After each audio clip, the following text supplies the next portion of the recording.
मध्य प्रदेश विधानसभा का चुनाव अब रोमांचक हो गया है। सभी राजनीतिक दलों ने अपने अपने उम्मीदवारों के नाम घोषित कर दिए हैं। राजनीतिक दलों के उम्मीदवारों के नाम की घोषणा के बाद से प्रदेश के चुनावी समीकरण लगभग साफ हो गए हैं।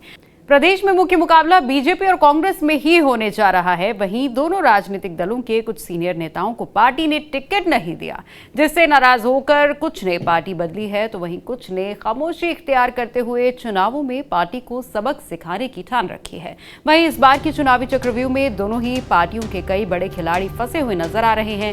राजनीतिक पंडितों के अनुसार इस बार का विधानसभा चुनाव बीजेपी के लिए टफ चुनाव होने जा रहा है। बीजेपी की 5वीं सूची में जिस तरह से अपने बुजुर्ग नेताओं पर भरोसा किया, इसके अलावा उम्र की सीमा और परिवारवाद पर पार्टी झुकी हुई नजर आई। अपने पुराने चेहरों को मैदान में उतार दिया, जिससे नए नेताओं में पार्टी के खिलाफ नाराजगी का माहौल पैदा हो गया है। शनिवार को बीजेपी ने एमपी विधानसभा चुनाव के लिए 92 उम्मीदवारों की 5वीं सूची जारी कर दी थी।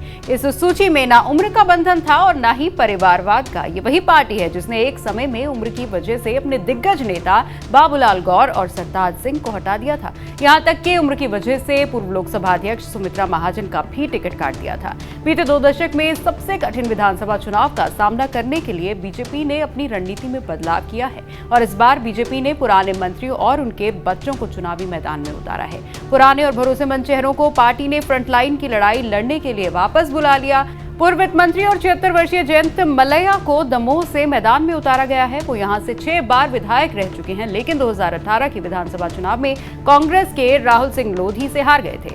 वहीं पूर्व शहरी प्रशासन मंत्री माया सिंह, जिन्हें 2018 में पार्टी ने टिकट नहीं दिया था, उन्हें ग्वालियर पूर्व विधानसभा सीट से फिर उतारा गया है।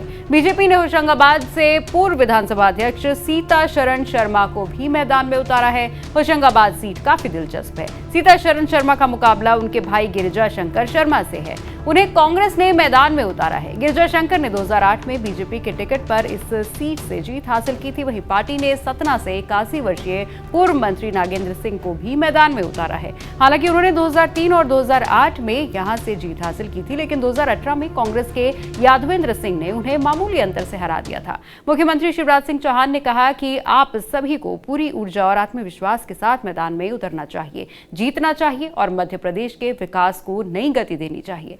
उन्होंने कहा कि जनता के पूर्ण समर्थन के साथ भाजपा भारी बहुमतों से सरकार बनाएगी। भारतीय जनता पार्टी ने अपने टिकटों का वितरण कर दिया है। अब स्वर्णिम मध्य प्रदेश बनाने के लिए प्रधानमंत्री श्रीमान नरेंद्र मोदी जी के नेतृत्व में समृद्ध और विकसित मध्य प्रदेश के निर्माण के लिए मध्य प्रदेश को देश के 3 प्रमुख राज्यों की अर्थव्यवस्था में शामिल करने के लिए हम सब कार्यकर्ता 26 दिन और रात काम में जुटेंगे और भारतीय जनता पार्टी की महाविजय जनता के समर्थन और आशीर्वाद से सुनिश्चित करेंगे। मैं भी काम में जुट गया हूं और कार्यकर्ता साथी भी, हमारा बाकी नेतृत्व भी काम में जुट रहा है। माननीय जगत प्रकाश नड्डा जी, हमारे राष्ट्रीय अध्यक्ष, उनके नेतृत्व में बीडी शर्मा जी और उनकी पूरी टीम हमारा मार्गदर्शन कर रहे हैं।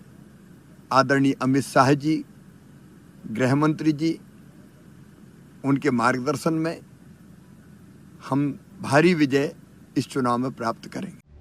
वहीं बीजेपी की लिस्ट पर पूर्व सीएम कमलनाथ ने ट्वीट करके कहा है कि बीजेपी की 5वीं सूची ने स्पष्ट कर दिया है कि बीजेपी नेतृत्वहीन होने के अलावा दिशाहीन भी हो गई है।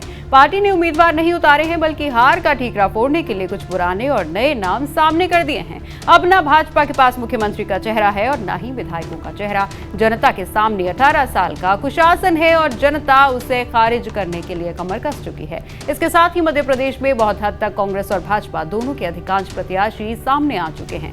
कांग्रेस के एक कार्यकर्ता को पूरी लगन और मेहनत से चुनावी समर में उतरना है और भाजपा की इस मन से हारी हुई टीम को औपचारिक रूप से ईवीएम के अंदर भी हरा देना है।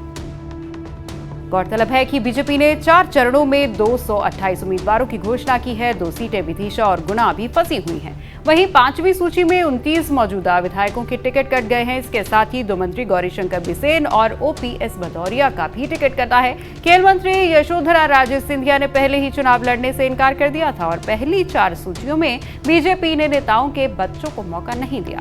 5वीं सूची में ये नियम टूट गया। मंत्री गौरीशंकर बिसेन की बेटी मौसम बिसेन को बालाघाट टिमरवाड़ से उम्मीदवार बना दिया गया। इस सीट से उनके पिता 7 बार से चुनाव जीत रहे हैं। पार्टी की दूसरी सूची में केंद्रीय मंत्री प्रहलाद सिंह पटेल के भाई जालम सिंह पटेल का टिकट कट गया है। वहीं 5वीं सूची में बीजेपी मंत्री विजय शाह के भाई संजय शाह को भी टिमरनी से टिकट दिया गया है।